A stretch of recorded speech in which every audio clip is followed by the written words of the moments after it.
As exportações brasileiras para a China vêm sendo impactadas pelas recentes incertezas geopolíticas, especialmente após as medidas protecionistas de Donald Trump.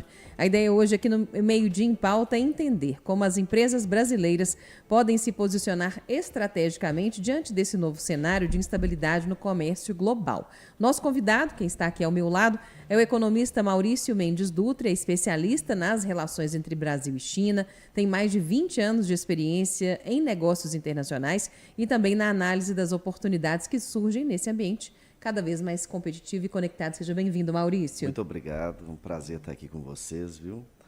Prazer é nosso. À disposição de vocês.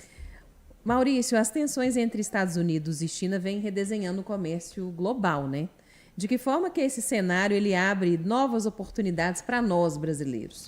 Olha, uma coisa muito importante para a gente poder refletir é que essa instabilidade ela veio para ficar, né? O mundo está virando uma pólvora cada dia mais, com esse encurtamento das relações, né? Do acesso às informações. E só que o mercado brasileiro está reagindo de uma forma muito positiva, porque se você pegar a economia chinesa e a economia brasileira, elas são economias complementares, né? A China virou o grande chão de fábrica do mundo. Enfim, a gente compra muito produto acabado, né, da China.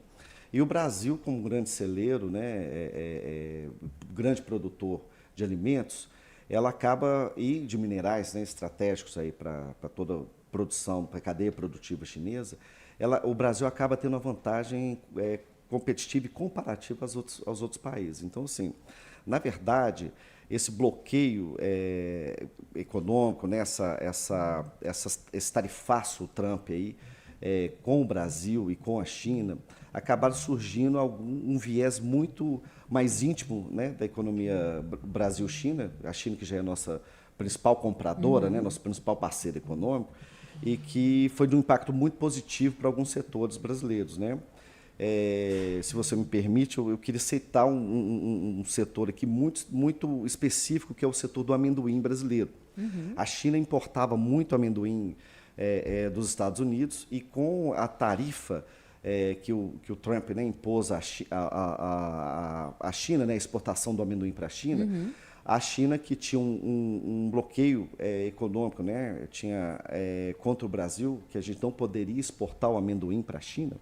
A China derrubou esse bloqueio econômico, essa barreira econômica, melhor dizendo, né, do Brasil, e a gente, esse ano, nós estamos batendo recorde na exportação de amendoim para a China. Esse foi um viés. Aí podemos falar sobre a questão da proteína animal também, né, o frango nosso, o nosso suíno também, que está batendo recorde de exportação para a China, a questão dos minérios, a soja nossa também, né, que sofreu um impacto com a tarifa Trump aí também, né, a soja principalmente. Então, para nós que estamos aqui, né, no cantinho do mundo, né, aqui na América do Sul, foi a verdade que eu acho que o tiro saiu pela culatra aqui com a gente, né? A culatra para os Estados Unidos, né? Para os Estados Unidos. Para os Estados Unidos e para a gente foi eu estou vendo você falar e fico imaginando qual é o caminho das pedras para o empresário seguir, uma vez que a oportunidade está aí, né? E toda vez que você tem uma oportunidade, você tem que entender qual é o melhor caminho para aproveitá-la. Qual o melhor caminho para aproveitar essa oportunidade? Olha, Paulo, assim, porque a economia, né, é muito dinâmica, né? E pelo fato dela não ser uma ciência muito exata, a gente conta aí com... Você pode estudar diversas variáveis aí, né? Ver a flexibilidade delas, ver a elasticidade delas, mas a gente conta sempre com uma variável que é o ser humano, que a gente não consegue medir muito bem, né? Mas assim, o que eu imagino que o empresariado brasileiro tem que entender, né? Eu acho que quem vai vencer, né, o empresariado brasileiro vencedor aí 2025 e 2026 é o que transforma, né, preço, câmbio e o frete em ciência, sabe? E o contrato também, né, essa questão contratual, né, em alguma vantagem comparativa. Igual nós fizemos o seguinte, a China impôs, os Estados Unidos impôs essa tarifa, né, essa barreira tarifária aí com os Estados Unidos, e como a gente tem uma produção de amendoim, né, falando uma coisa mais prática, só para tentar elucidar melhor, nós subimos nosso preço do amendoim, entendeu? E exigimos algumas questões contratuais, como, por exemplo, a cláusula anti-tarifário, né? Ou seja, a gente colocou algumas penalidades caso a China, por exemplo, imponha alguma alguma restrição tarifária no contrato. Então, eu acho assim, você medir muito bem a questão cambial, a questão logística, né?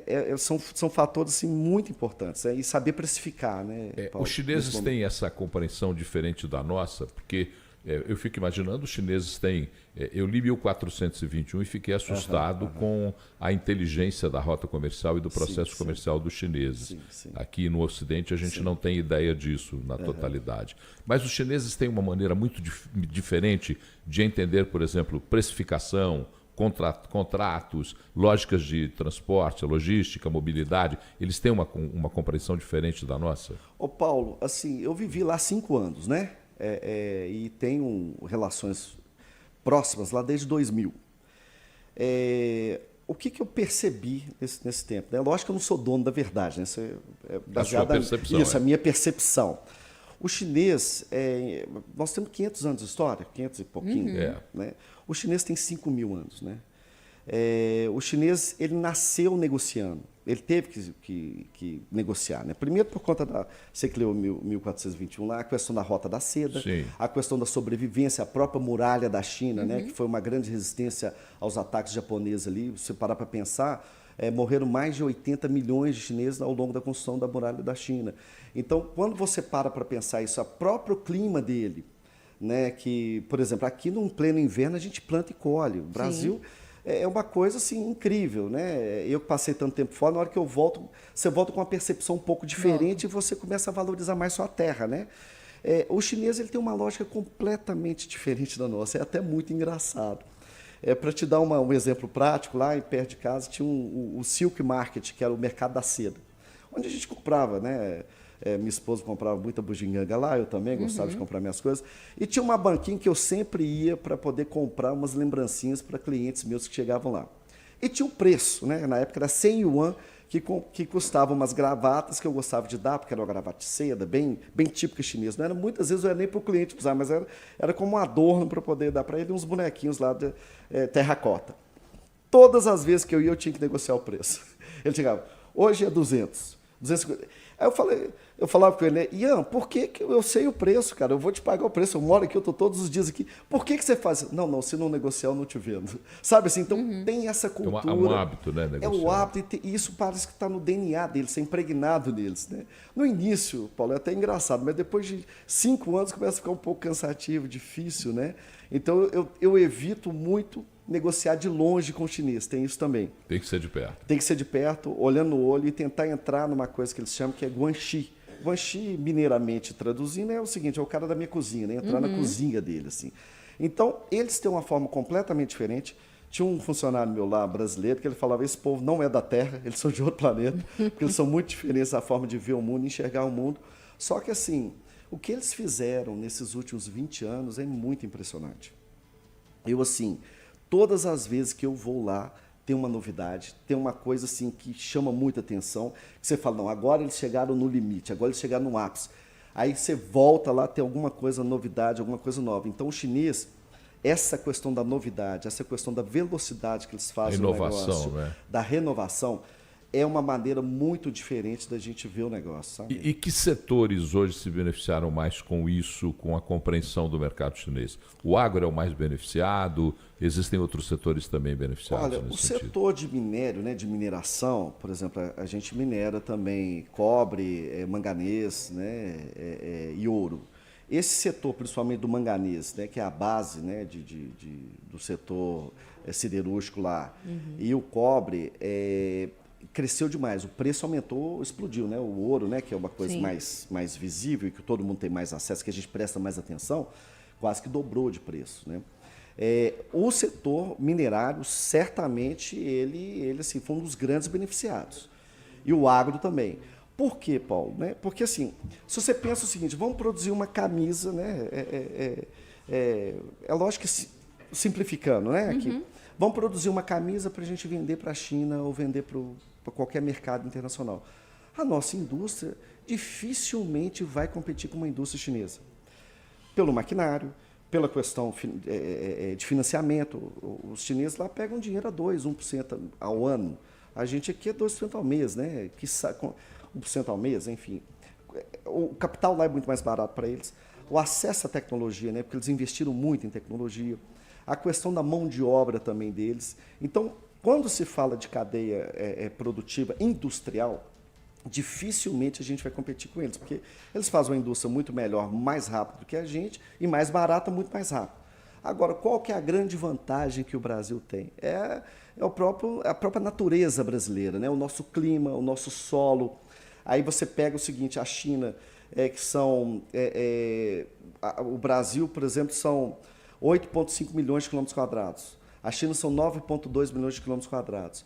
A China tem 1 bi e 300 milhões de habitantes. Nós temos 200 milhões de habitantes. Só que você pega isso, o Brasil vis-à-vis a China tem 40% do solo dele inabitável, entre montanha e deserto. Se você pega o solo chinês, pouco mais de 12% é agricultável. A gente aqui já é o contrário, né? 40% do nosso solo é agricultável. A água, nós temos muita água, né? O grande problema da China, por exemplo, de água, com o Tibete ali, eles não podem abrir mão, né, do Tibete, porque senão eles não têm água potável para poder beber, para poder consumir. Então, a grande vantagem do Brasil são produtos in natura, são produtos primários, né? Aí você pensa a agricultura, a própria mineração. Então, isso o Brasil tem grande vantagem, sabe, Paulo? Assim, muita vantagem competitiva aí. Perfeito. Muito bem, nós conversamos aqui com o economista Maurício Mendes Dutra, especialista nas relações entre Brasil e China.